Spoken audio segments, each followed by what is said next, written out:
Hello again, welcome back to Obsessions of Bookaholic. Today is day 5 of the Booktubeathon, and the challenge for today is to create a class reading list. So basically the whole thing we have to do is come up with a sort of lesson you want to teach your class, and then put together a reading list that will showcase this lesson that also includes one book from your Booktubeathon TBR. For this, I was originally thinking I would do something a little bit more silly. So basically, I was going to do a hypothetical dystopia world and a class reading list of books to help you learn how to survive it.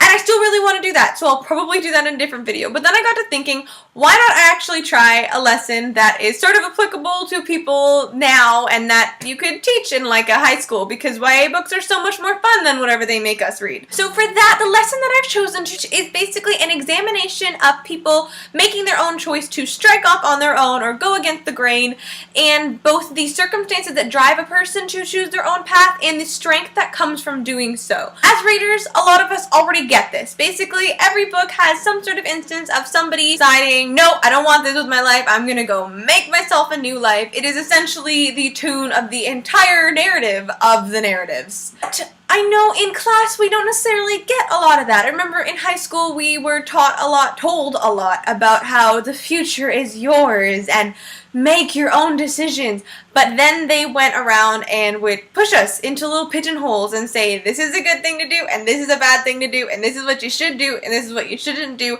now pick. And then when you're given options like that, you're like, I'm not going to do what I'm not supposed to do, and I'm not going to do what I shouldn't do, but then what about what you actually want to do? So I think it's a pretty good lesson to give students of a sort to show that, yeah, look at these. Look at all of these instances where it is totally okay, well, not necessarily okay, but it worked out okay for the most part, going against what your parents say, or what your teacher says, or what your friends want you to do, and picking what you think is actually right for you. The first book that I've chosen for this challenge is one that is on my TBR, so check! It is Kiss of Deception by Mary E. Pearson, and I talked about this one yesterday too because it's just so amazing. Anyway, in this one, the main character, Leah, is forced into a betrothal by her parents to basically be a pawn in a political alliance and to take her rightful position as a first daughter as the leader of the nation of Dalbrick. Now, this is great, but Leah doesn't want it.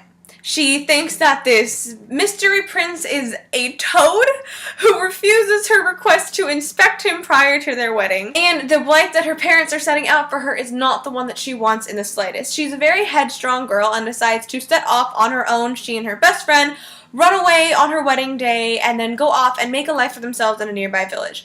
In this instance, it shows somebody defying the wishes of their parents and what society expects of them in order to do what they believe is right for themselves. And then not only that, putting hard work and effort into making the life that they've chosen for themselves the life that is good for themselves.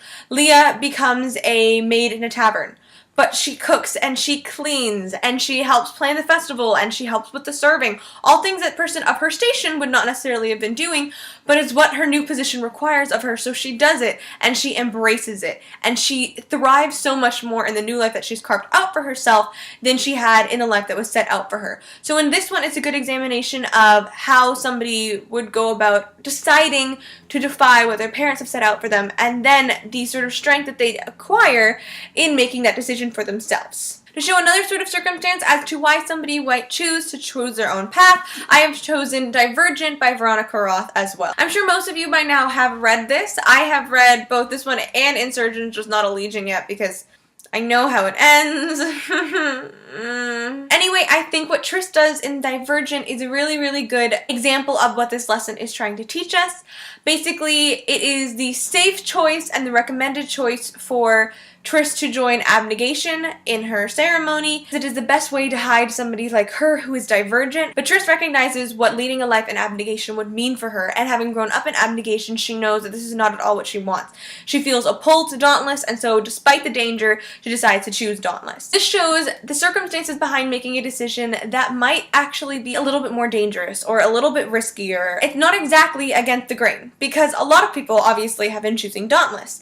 However, Tris knows that it's going to be difficult for her to conceal that she's divergent. She knows that she's putting herself in a whole area full of brave and often violent people and what that can mean for her. But she does it anyway. And then in doing that, she develops a sort of strength that is required to survive the danger that comes at her because she knows that she's happy with her decision. Having chosen abnegation, perhaps Tris would have been a lot less inclined to make life what she needed it to be. And should danger arise, you're a lot less likely to fight for what you have if what you have isn't what you want. So in that sense, Divergent shows you a little bit of a different side of why somebody would go off and strike out on their own, and then what comes out of that, as well as the possible contrast to what would have happened if they didn't decide to make this decision. The third book that I've chosen for this reading list is Immortal Beloved by Kate Tiernan. This is an older book. It is also one of my favorite books, but it's about this main character named Nastasia, and she is 17-year-old who is definitely not 17 years old because she is completely immortal, who recognizes that she doesn't like the person that she's becoming. That's both in a magical sense, the type of magic that she's practicing, but also in the sense of her personality and her desires and what she's getting out of life. It isn't really who she wants to become. But her friends, who she's been with for centuries, are all chosen this path of life. So for her, it's really difficult to decide, I'm not going to stick with these people who I've become comfortable with and carved a life with for hundreds and hundreds of years. Instead, I'm going to go to a farm, essentially, leave my high society life, and cook and clean and practice good magic because that's the kind of person that I want to be. And she struggles a lot with this. She struggles almost every single page with this. It's her sassy complaints that are lovely to read but horrible to actually participate in. But even with these complaints and the issues that you have, it shows you basically a certain consequence of making a difficult choice. Is that it's going to be difficult, and it shows you how she deals with it, how she copes with it, and how she grows from it. So I think this one's a really good example of that as well, because not only does it show a different circumstance, which is a more personal, conscious, I don't like who I am right now choice, but also shows the struggle that happens when the choice that you've made is not at all an easy choice to make. And the final book that I have chosen for this challenge is Qatar by Sarah J. Maas. Now this shows a sort of unconventional making the choice, because not all the time is the choice fully yours to make. Sometimes, like in Feyre's case, you kill a wolf who happens to be a sentry, and then an evil beast shows up at your door and says that you can either live with me for eternity or I will eat you. You kind of have to choose that you're going to live with them for eternity. So sometimes you don't get that much say in what you're going to do. But what Feyre does here is that in the choice that was made for her, she makes choices for herself that carve her own path within this new world.